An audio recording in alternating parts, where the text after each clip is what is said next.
โท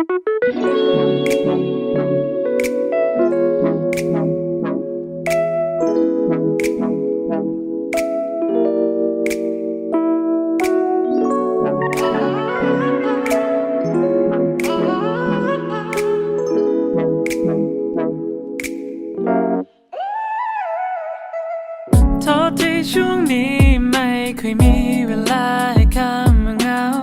คำว่าว่างเปล่าก็ไม่รู้สะกดยังไงบังเอิญช่วงนี้มีบางคนให้ต้องคิดถึงไงก็โปรดเข้าใจคนมีความรักก็เป็นอย่างนี้แค่บ่นคิดถึงก็ต้องมาเลยเหรอก็ชอบอะไรก็หาให้เลยเหรอเกิดมาฉันก็ยังไม่เคยเจอคนที่รักฉันได้มากเท่าเธอขอบคุณที่เธอจับมือกับฉันทำให้ทุกวันมันมากกว่าฝันฉันเป็นของเธอและเธอก็เป็นของฉัน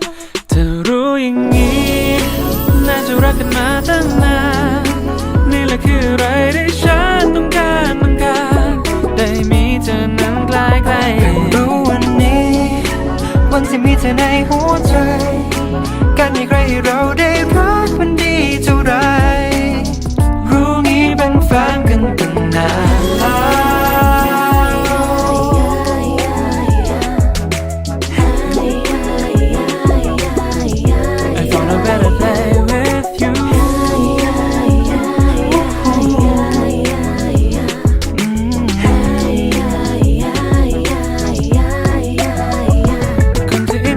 เสียใจและดีใจจะเปลี่ยนวันธรรมดาให้เหมือนวาเลนไทน์เจอกันเรื่องเล็กๆที่ไม่เคยธรรมดาเป็นคนธรรมดาที่ห่วงกันทุกเวลา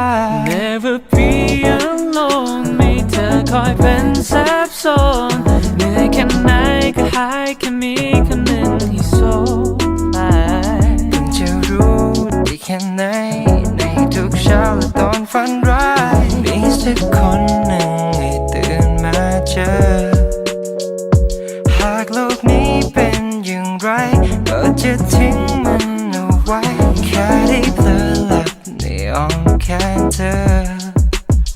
เธอรู้อย่างนี้น่าจะรักกันมาตั้งนานนี่แหละคืออะไรที่ฉันต้องการได้มีเธอนั้นใกล้ๆรู้วันนี้วันที่มีเธอในหัวใจการมีใครให้เราได้รัก